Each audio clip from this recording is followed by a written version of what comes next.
ভার্সিটির ক্লাস শেষে বের হতেই দেখি আকাশ ঘন কালো মেঘে ছেয়ে গেছে।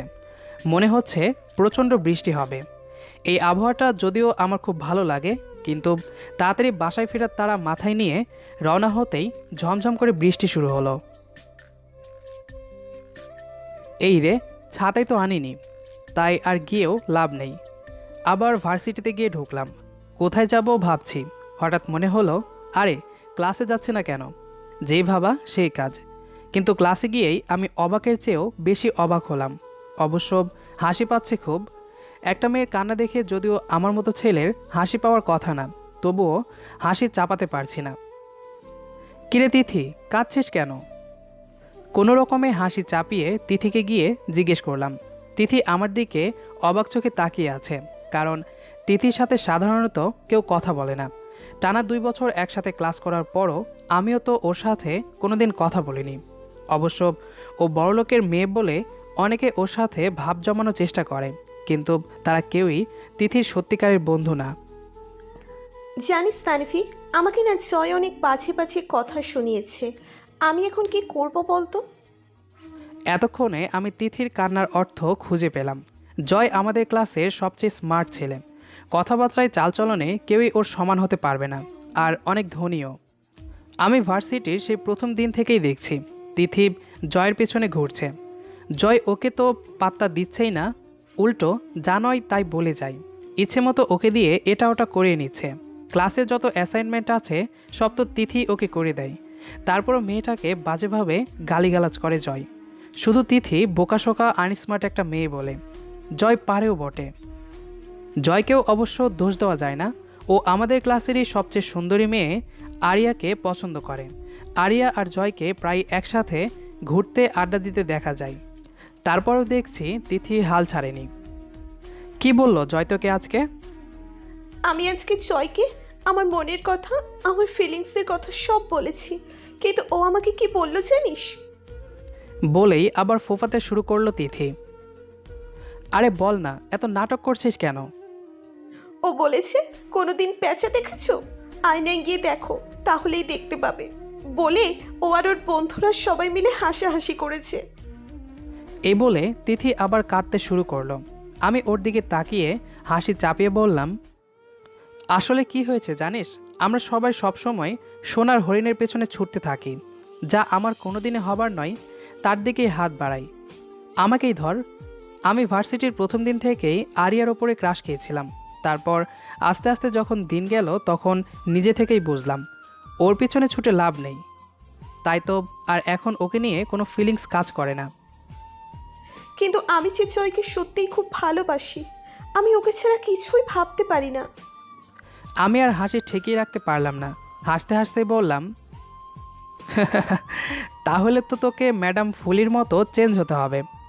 আরিয়ার মতো না হলে তো জয় তোর দিকে ফিরেও তাকাবে না। আমার কথাই দেখলাম তিথির চোখ চকচক করছে। আমাকে জিজ্ঞেস করলো, কিভাবে নিজেকে চেঞ্জ করব বল না? আমার হাসি এবার আর থামছে না। মেয়েটা আমার মজাকেও যে সত্যি ভাববে তা কে জানতো। কতক্ষণ হাসার পর খুব সিরিয়াস লুক নিয়ে বললাম, তোর গেট আপে চেঞ্জ জানতে হবে। তোর এই খ্যাত মোটা ফ্রেমে চশমা আর এই অতি সাধারণ লুক সব বদলাতে হবে। আমি এবার তিথির দিকে ভালো করে তাকিয়ে বললাম, তোর চেহারা তো ঠিকই আছে, গায়ের রঙও ভালো, কিন্তু তুই তো একটু সাজিস না। আর এত লম্বা চুলে বেনি করিস কেন? আসলে তুই একটা খ্যাতের ডিব্বা। আচ্ছা, এগুলো চেঞ্জ করার জন্য কি কি লাগে? আমি এবার আরও সিরিয়াস লুক নিয়ে বললাম, সাইকিয়াট্রিস্ট আর ফ্যাশন ডিজাইনার। এবার আমার হাসি আর কোনো বাধাই মানল না। আমি হো হো করে হেসে উঠলাম। সাইকিয়াট্রিস্ট আর ফ্যাশন ডিজাইনার, ওরা কি করবে? ওরা তোর এই বোকা বোকা ভাব আর বোকা বোকা চেহারা চেঞ্জ করবে, বুদ্ধু কোথাকার। বৃষ্টি থেমেছে, তাই আমি ওখানে বসে থেকে মেয়েটার বোকা বোকা কথা আর শুনতে চাইলাম না। তিথিকে ওখানে বোকার মতো চিন্তিত অবস্থায় বসিয়ে রেখেই আমি হাসতে হাসতে চলে এলাম। কয়েকদিন পর তিথি এখন জয়ের পেছনে না, বরং আমার পিছনে ঘুরছে, আর সবাই আমাদের দিকে তাকিয়ে হাসছে। আমার মনে হচ্ছে আমি উট পাখির মতো গর্তে মাথা দিয়ে মাটি চাপা দেই। কী যে করব কিছুই বুঝে উঠতে পারছি না। ক্লাসের সবাই ভাবছে তিথি এখন জয়কে ছেড়ে আমাকে ধরেছে। সোহাগ তো সরাসরি বলেই বসলো, তানবীর, তোর তো দারুণ লাভ হয়েছে রে দোস্ত। কেন দোস্ত? আরে বেটা, আগে মিষ্টি তো খাওয়া। কারণ না বললে মিষ্টি খাওয়াবো কিভাবে? আরে বেটা, এত ধনী একটা মেয়েকে পটাইলি, এখন তো তুই সোনাই সোহাগা। ধনী আবার কে? আরে আমাদের ক্লাসে ধলা চশমা, তিথি। ফালতু কথা বাদ দে, আমি গেলাম। বলে না হয় ওর কাছ থেকে ছোটা গেল, কিন্তু ক্লাসের বাকিরা, ওদের কাছ থেকে কিভাবে পালাবো? কি বলবো ওদেরকে? আজকে আবার তিথি আমার কাছে এসেছে, আজকে আর পালালাম না। যা হয় হবে, ওর মুখোমুখি হলাম। কি চাস তুই? এতবার তোকে ডাকি, তোর কি কানেও ঠোকে না নাকি? কানে তোলা দিয়ে রেখেছিস? আমি কানে ভালোই শুনি, কি বলবি সরাসরি বল। সরাসরি বলার জন্যেই তো তোর পিছনে এতদিন ঘুরছি। আরে বল না। তুই যে সাইকিয়াট্রিস্ট আর ফ্যাশন ডিজাইনারের কথা বলেছিলি, ওইটা একটু খুঁড়ে বল। আগে বল, আমি তোকে এই ব্যাপারে সাহায্য করলে তুই আমাকে আমার ব্যাপারে সাহায্য করবি। আচ্ছা, করব।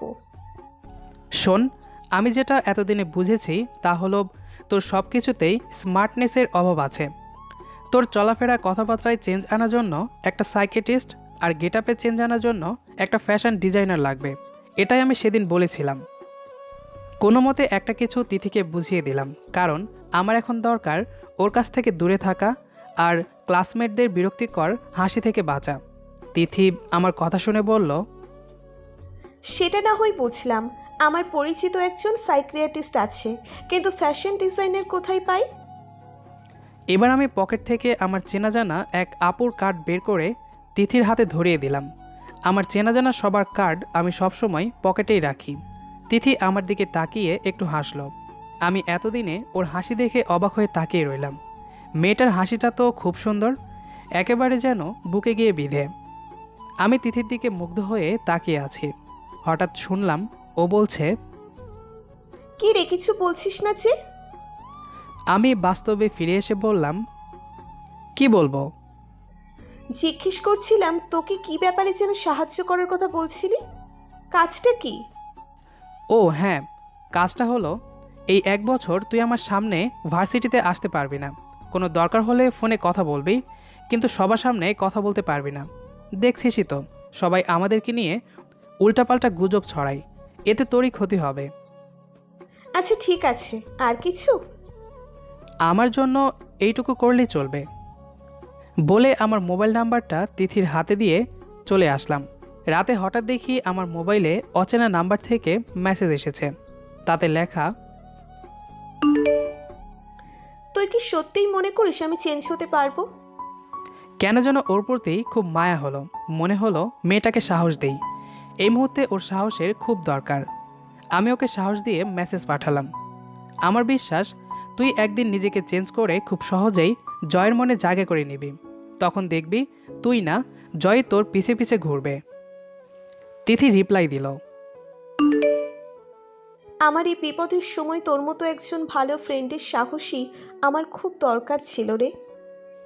এর পরের দিন থেকে অবাক হয়ে লক্ষ্য করলাম ক্লাসে স্যার তিথির রোল ডাকলে একটা বোরকা পরা মেয়ে অ্যাটেন্ডেন্স দেয়। বুঝলাম আমার সাথে যাতে দেখা না হয় তাই তিথি বোরকা পরা শুরু করেছে। আমি সেদিন বাসায় ফিরে অনেক হাসলাম। এত সহজ সরল মেয়ে আসলে আমি আমার জীবনে এই পর্যন্ত দেখিনি। এর কয়েকদিন পর দেখি তিথি আর কারোর সাথে মিশছে না, সবার থেকে আলাদা হয়ে চলছে। তিশা ওর খুব ভালো ফ্রেন্ড, ওকে জিজ্ঞেস করতেই ও রেগে বলল, ওই ম্যাডাম ফুলের কথা বলছিস? ওকে তো এতদিন আমরা ভালো মতো চিনতেই পারিনি যে ও এত দেমাগী। কি হয়েছে জানিস? কি হয়েছে? তিথি সেদিন এসে আমাদেরকে বলেছে ওনাকে নিজেকে চেঞ্জ করে ম্যাডাম ফুলই হবে। আমরা কি বলবো, হাসতে হাসতেই গড়াগড়ি খাচ্ছি।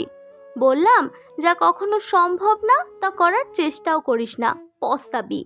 আর তুই হবি চেঞ্জ? আয়নায় নিজের চেহারা দেখেছিস? ও তখন কি বলল জানিস? কি বলল? ও বলল যে আমরা নাকি কেউই ওর দুঃসময়ের বন্ধু না, বলে কাঁদতে কাঁদতে চলে গেল। ন্যাকা একটা। আমি তিশার কথা শুনে দীর্ঘশ্বাস ফেললাম। বুঝতে আর বাকি রইল না তিথি নিজেকে পরিবর্তন করার জন্য সব কিছু বিসর্জন দিচ্ছে। কেন যেন এইভাবে তিথির জন্য মন খারাপ হতে লাগলো যে এখন থেকে ওকে পুরো একাই চলাফেরা করতে হবে। 1 বছর পর, এত তাড়াতাড়ি যে কিভাবে 1 বছর পার হয়ে গেল টেরই পেলাম না। এই বছরটায় অনেক ব্যস্ত সময় কাটিয়েছি। অবশ্য এই ব্যস্ত সময়ের মধ্যেও বারবার কেন জানি তিথির কথা খুব মনে হয়েছে। ওর সরলতা, প্রথম খেয়াল করা সেই মিষ্টি হাসি, ওর বোকা বোকা কথা, সব কিছুই বারবার মনে পড়তে লাগলো। তিথির এই 1 বছরের পুরো একাকিত্বকে ভেবে কেন জানি ওর প্রতি আমার মায়া হতে লাগলো। এই 1 বছরে যে তিথির সাথে একেবারে যোগাযোগ বন্ধ ছিল তা নয়। প্রায়ই ওর খোঁজ খবর নেওয়া হয়েছে, সরাসরি না, টেক্সট করে। ওকে সাহস জুগিয়েছি, ওর হতাশা কাটানোর চেষ্টা করেছি, মাঝে মাঝে ওকে মজার কথা বলে হাসানোরও চেষ্টা করেছি। তিথিও কোনো সমস্যায় পড়লে আমাকে মেসেজ দিত। আজ ভার্সিটি বন্ধ, তাই টিউশনি করানোর জন্য বিকালে বের হচ্ছি। হঠাৎ দেখি মোবাইলে তিথির মেসেজ এসেছে। সেখানে লেখা, 1 বছর পর এখন তো আর তোর আমার সাথে সরাসরি দেখা করতে বা কথা বলতে কোনো সমস্যা হওয়ার কথা না। আমি এর রিপ্লাইয়ে না লিখে পাঠিয়ে দিলাম। এরপর আর কোনো মেসেজই আসলো না। 2 দিন পর আজ ভার্সিটিতে গিয়ে দেখি একটা নতুন মেয়ে আমাদের ক্লাসে এসেছে। কিন্তু ভার্সিটি কোর্সের মাঝখানে কিভাবে নতুন স্টুডেন্ট ভর্তি হতে পারে তা আমার মাথায় ঢুকলো না। আর এই নতুন মেয়ের চেহারার সাথে কার যে চেহারার খুব মিল আছে তা মনে করতে পারছি না। সবাই খুব আগ্রহ নিয়ে এই মেয়েটার দিকে তাকিয়ে আছে। সবার মনেই হয়তোবা একই প্রশ্ন, কে এই স্মার্ট মেয়েটা যে আমাদের ক্লাসের আরিয়াকেও হার মানিয়েছে? স্যার ক্লাসে এসে যখন রোল ডাকছেন সবাই খুব আগ্রহে মেয়েটার রোলের জন্য অপেক্ষা করছিল। স্যার তিথির রোল ডাকতেই মেয়েটা অ্যাটেন্ডেন্স দিল। সবাই অবাক হয়ে তাকিয়ে রইল। আর আমি এতক্ষণে খেয়াল করলাম, হ্যাঁ, এটাই তো সেই তিথি। ও যাই চেঞ্জ করুক, ওর তো চেহারার কোনো পরিবর্তন হয়নি। ক্লাস শেষে আমি বের হয়ে যাচ্ছি, দেখি তিথি আমাকে পেছন থেকে ডাকছে। এই তানভীর, একটু দাঁড়া। আমি পিছন ফিরে বললাম, কি বলবি বল। আমি তোর সাথে বাসায় যাব, আমাকে বাসায় পৌঁছে দিতে পারবি না? আমি চারদিকে তাকিয়ে দেখলাম আজকে সেই 1 বছর আগের মতোই সবার দৃষ্টি আমার দিকে। কিন্তু সেই দৃষ্টিতে এখন আর আগের মতো বিদ্রূপ নেই, আছে হিংসা। আমি তিথিকে কিছু বলতে যাব, সেই মুহূর্তে দেখি জয় তিথিকে ডাকছে। তিথি প্রায় না শোনার ভান করে আমাকে টেনে নিয়ে সেখান থেকে চলে গেল। এর পরের দিনগুলো থেকে দেখা গেল তিথি সারাক্ষণ আমার সাথেই থাকে। ক্লাসের সবাই এখন ওকে ফ্রেন্ড বানাতে চায়, ওর সাথে মিশতে চায়, কিন্তু ও কাউকেই পাত্তা দেয় না। এর মধ্যে অনেকে ওকে প্রপোজও করে ফেলেছে, কিন্তু ও সারাক্ষণ আমার সাথে আঠার মতো লেগে থাকে। আর সবাই আমার দিকে হিংসুটে চোখে তাকায়। আমার অবশ্য ভালোই লাগে। কেন যেন মাঝে মাঝে মনে হয় ও যদি সবসময়ের জন্য এইভাবে আমার সাথে আঠার মতো লেগে থাকতো। কিন্তু পরক্ষণেই নিজেকে সামাল দেই, এটা কখনোই হবার নয়।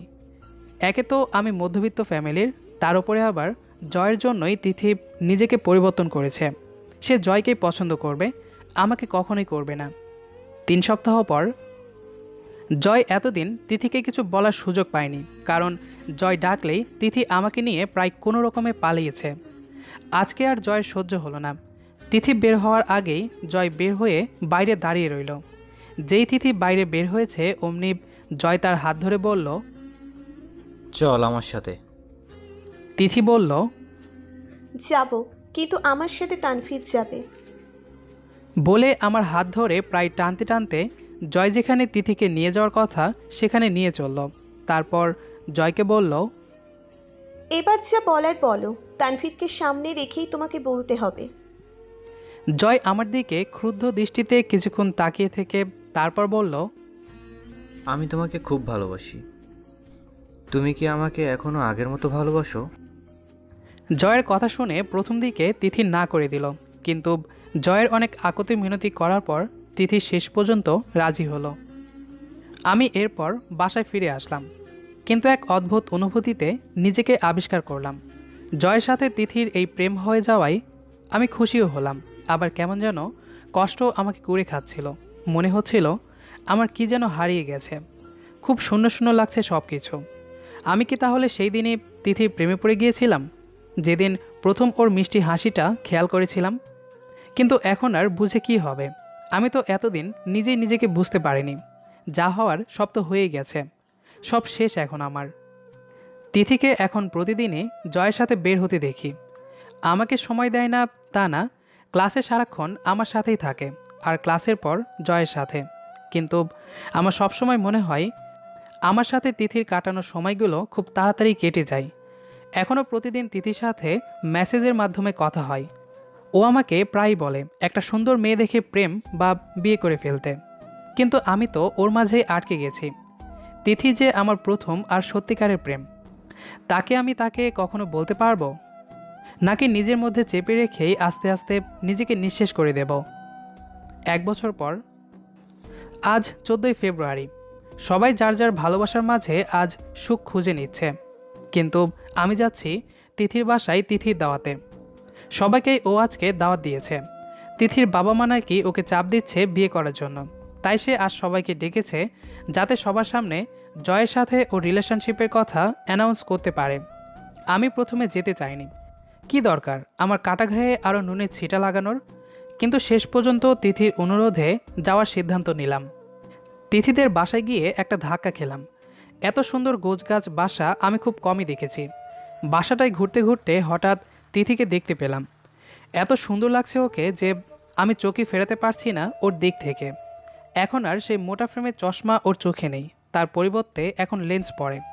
শাড়ি পরে খুব সুন্দর করে খোপায় ফুল গুজেছে, এতেই এত অপূর্ব লাগছে ওকে।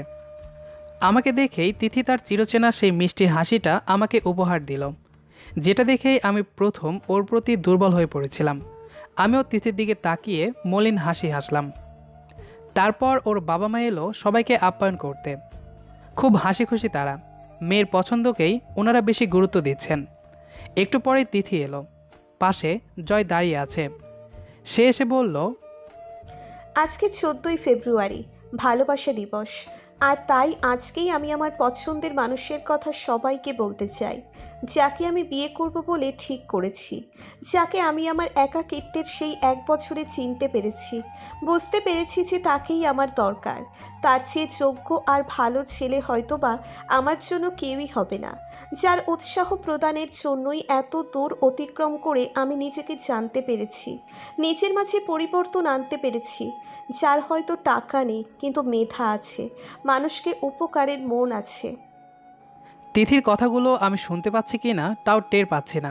নিচের দিকে তাকিয়ে আছি আর প্রমাদ গুনছি। আর কিছুক্ষণ পরেই আমার তিথি আর আমার থাকবে না। জয়ের সাথে সুখের সংসার করবে সে, সাথে থাকবে সুন্দর ফুটফুটে বাচ্চা। আর চিন্তা করতে পারছি না আমি চলে যাব ভাবছি, কিন্তু এখন এতজনের সামনে থেকে কি চলে যাওয়া ঠিক হবে? তিথি আবার বলতে শুরু করলো, কেউ জানতে চাইবেন না এত কেয়ারিং সেই ছেলেটাকে। সে হলো আমাদের ভার্সিটিতে আমার ক্লাসেই পড়ুয়া তানভীর। আমি তাকেই ভালোবাসি। আমি তিথির কথা শুনে যেন নিজের কানকেই বিশ্বাস করতে পারছিলাম না।